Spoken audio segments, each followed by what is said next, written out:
Hi friends, welcome to back my channel story in Hindi.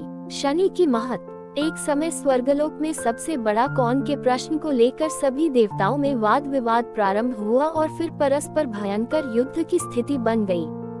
सभी देवता देवराज इंद्र के पास पहुँचे और बोले, हे देवराज, आपको निर्णय करना होगा कि 9 ग्रहों में सबसे बड़ा कौन है। देवताओं का प्रश्न सुनकर देवराज इंद्र उलझन में पड़ गए और कुछ देर सोचकर बोले, हे देवगणों, मैं इस प्रश्न का उत्तर देने में असमर्थ हूँ। पृथ्वीलोक में उज्जैनी नगरी में राजा विक्रमादित्य का राज्य है। हम राजा विक्रमादित्य के पास चलते हैं क्योंकि वह न्याय करने में अत्यंत लोकप्रिय हैं। उनके सिंहासन में अवश्य ही कोई जादू है कि उस पर बैठकर राजा विक्रमादित्य दूध का दूध और पानी का पानी अलग करने का न्याय करते हैं। देवराज इंद्र के आदेश पर सभी देवता पृथ्वीलोक में उज्जैनी नगरी में पहुँचे। देवताओं के आगमन का समाचार सुनकर स्वयं राजा विक्रमादित्य ने उनका स्वागत किया। महल में पहुंचकर जब देवताओं ने उनसे अपना प्रश्न पूछा तो राजा विक्रमादित्य भी कुछ देर के लिए परेशान हो उठे, क्योंकि सभी देवता अपनी अपनी शक्तियों के कारण महान शक्तिशाली थे। किसी को भी छोटा या बड़ा कह देने से उनके क्रोध के प्रकोप से भयंकर हानि पहुंच सकती थी। तभी राजा विक्रमादित्य को एक उपाय सूझा और उन्होंने विभिन्न धातुओं स्वर्ण, रजत, कांसा, तांबा, सीसा, रांगा, जस्ता, अभ्रक व लोहे के 9 आसन बनवाए। धातुओं के गुणों के अनुसार सभी आसनों को एक दूसरे के पीछे रखवाकर उन्होंने देवताओं को अपने अपने सिंहासन पर बैठने को कहा। सब देवताओं के बैठने के बाद राजा विक्रमादित्य ने कहा, आपका निर्णय तो स्वयं हो गया। जो सबसे पहले सिंहासन पर विराजमान है वही सबसे बड़ा है। राजा विक्रमादित्य के निर्णय को सुनकर शनि देवता ने सबसे पीछे आसन पर बैठने के कारण अपने को छोटा जानकर क्रोधित होकर कहा, राजन, तुमने मुझे सबसे पीछे बैठाकर मेरा अपमान किया है। तुम मेरी शक्तियों से परिचित नहीं हो। मैं तुम्हारा सर्वनाश कर दूंगा। सूर्य एक राशि पर 1 महीने, चंद्रमा 2.25 दिन, मंगल 1.5 महीने, बुध और शुक्र 1 महीने, बृहस्पति 13 महीने रहते हैं, लेकिन मैं किसी राशि पर 7.5 वर्ष रहता हूँ। बड़े बड़े देवताओं को मैंने अपने प्रकोप से पीड़ित किया है। राम को 7.5 के कारण ही वन में जाकर रहना पड़ा और रावण को 7.5 के कारण ही युद्ध में मृत्यु का शिकार बनना पड़ा। उसके वंश का सर्वनाश हो गया। राजा, अब तू भी मेरे प्रकोप से नहीं बच सकेगा। राजा विक्रमादित्य शनि देवता के प्रकोप से थोड़ा भयभीत तो हुए, लेकिन उन्होंने मन में विचार किया, मेरे भाग्य में जो लिखा होगा ज्यादा से ज्यादा वही तो होगा।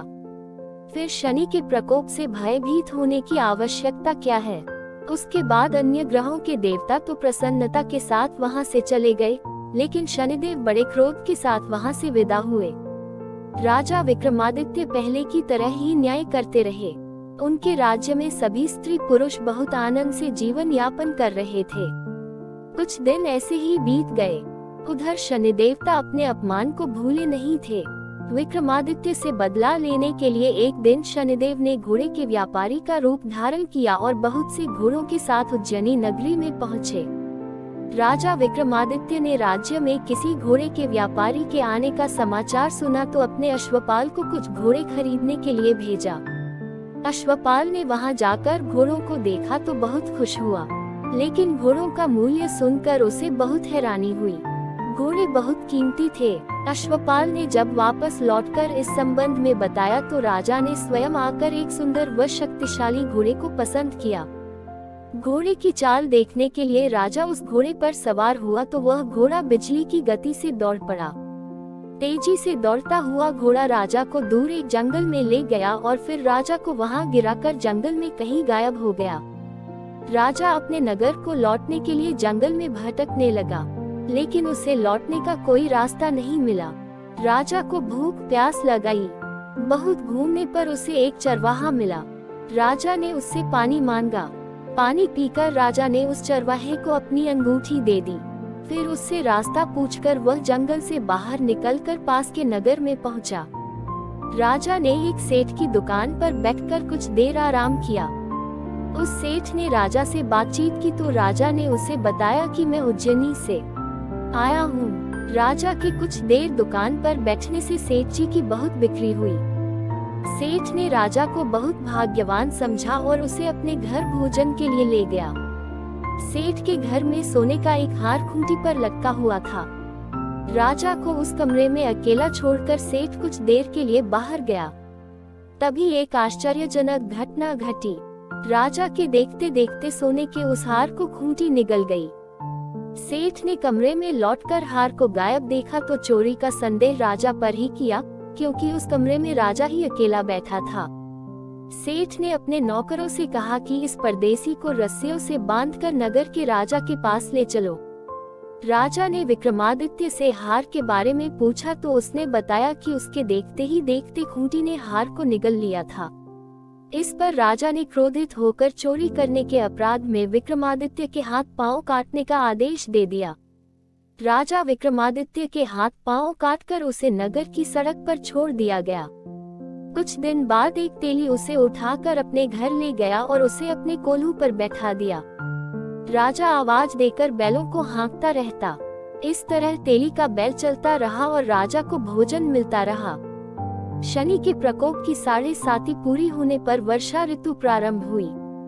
राजा विक्रमादित्य एक रात मेघ मल्हार गा रहा था कि तभी नगर के राजा की लड़की राजकुमारी मोहिनी रथ पर सवार उस तेली के घर के पास से गुजरी। उसने मेघ मल्हार सुना तो उसे बहुत अच्छा लगा और दासी को भेजकर गाने वाले को बुला लाने को कहा। दासी ने लौटकर राजकुमारी को अपन राजा के बारे में सब कुछ बता दिया। राजकुमारी उसके मेघ मल्हार पर बहुत मोहित हुई थी, अतः उसने सब कुछ जानकर भी अपन राजा से विवाह करने का निश्चय कर लिया। राजकुमारी ने अपने माता पिता से जब ये बात कही तो वे हैरान रह गए। राजा को लगा कि उसकी बेटी पागल हो गई है। रानी ने मोहिनी को समझाया, चा बेटी, तेरे भाग्य में तो किसी राजा की रानी होना लिखा है, फिर तू उस अपंग से विवाह करके अपने पांव पर कुल्हाड़ी क्यों मार रही है।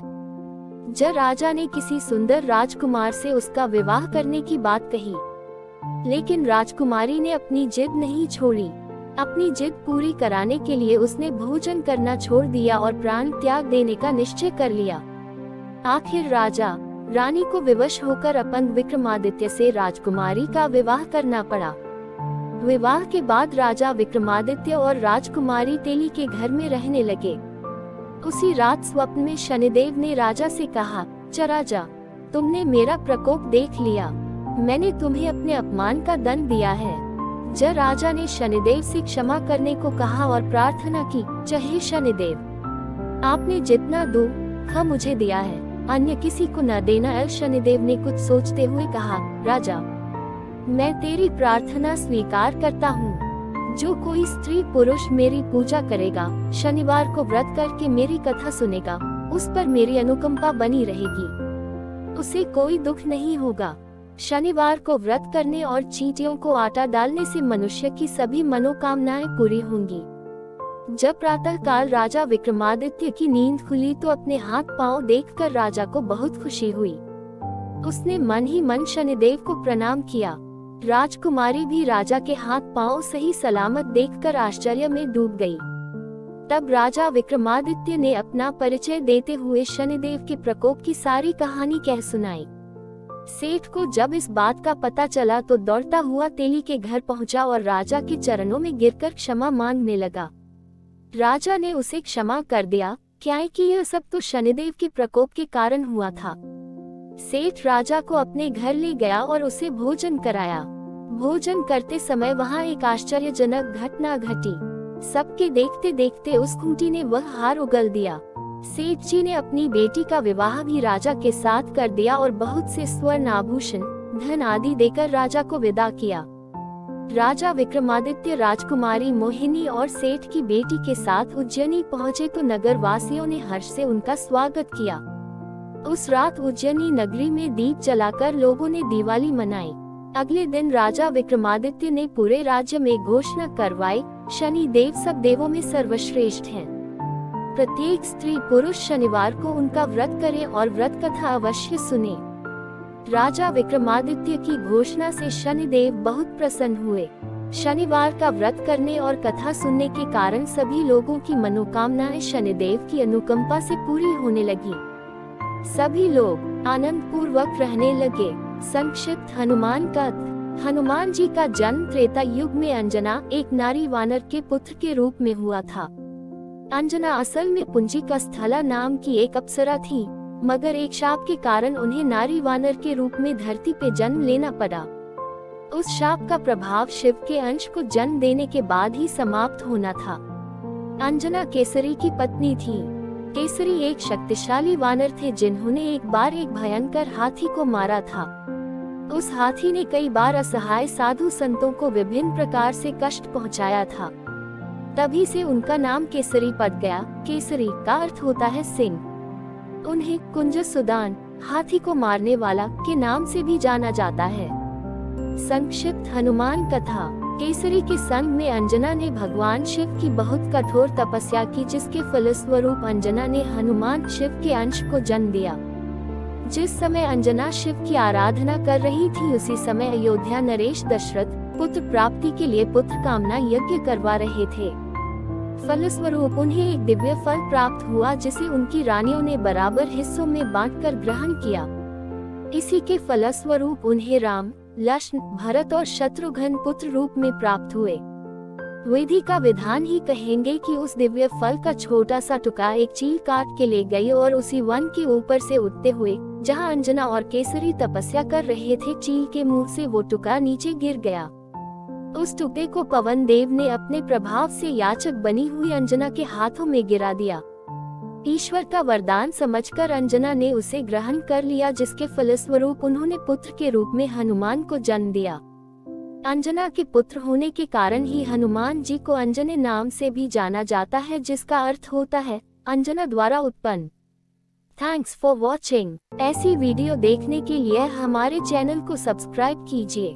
वीडियो अच्छी लगी तो लाइक, कमेंट, शेयर जरूर कीजिए।